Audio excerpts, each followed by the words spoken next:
So let's take a moment today to remind ourselves of the fleeting nature of this worldly life and the certainty of the hereafter. Allah says, كَلَّا بَلْ تُحِبُّونَ الْعَاجِلَةَ وَتَذَرُونَ الْآخِرَةَ. Indeed, we love the immediate and we leave the hereafter.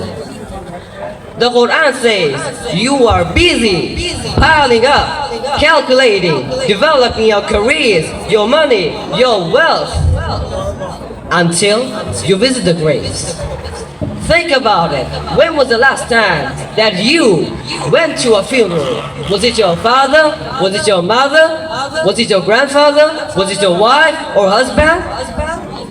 The last time that you went to a funeral, when you saw that person stretched out with the last suit, what was the demeanor of the people? Were they clapping jokes? Were they cracking jokes? Were they clapping? Were they singing songs? No. Silence, melancholy, trauma. Why? Because every person that walked in that funeral home, seeing the person stretched out with the last suit, the first thing they thought about was not the person. The first thing they thought about was, one day, this will be me. So Allah says, Alhaakum at-takathur.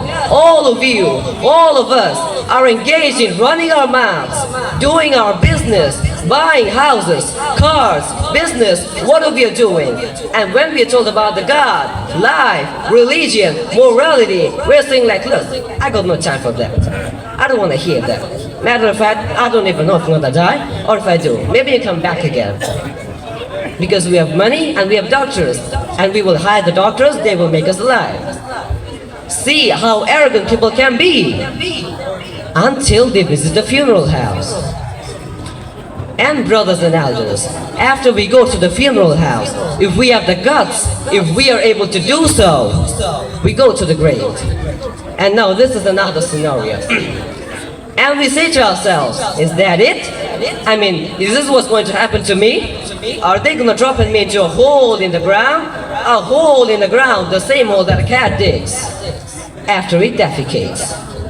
Just a little deeper, but it's for the same reason. The cat digs a hole because the cat has dignity, something that human beings don't seem to have. Instinctively, the cat digs a hole, covers it up, but the human beings have got to be taught to do that. But it's for the same reason. So the Prophet Muhammad says, Al-Qubur imma rawdatun min riyadil Jannah wa imma hufratun min hufarin nar. The grave is either a garden from the gardens of the paradise or a pit from the pits of the hell. So dear brothers, it really means that after all this time, when the people walk away, it's over. What about that person in the grave? What's happening?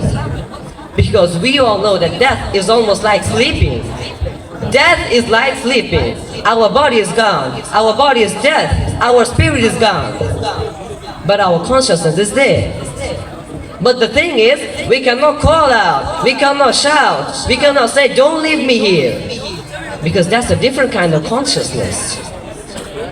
And then, dear brothers and friends, in that grave, this is when the real trauma is going to begin.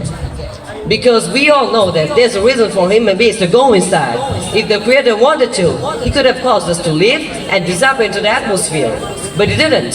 He caused us to live and go into another womb called the tomb.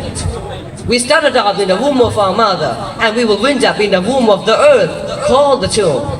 So from the womb to the tomb, this is the whole trip, and this is what we have to think about.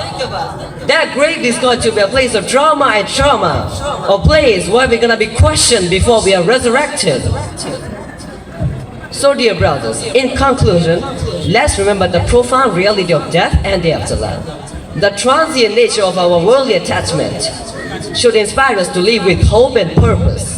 So may Allah guide us, grant us wisdom, and protect us from the trials of the grave. This is the end of my speech. Jazakumullah khairan for your attention.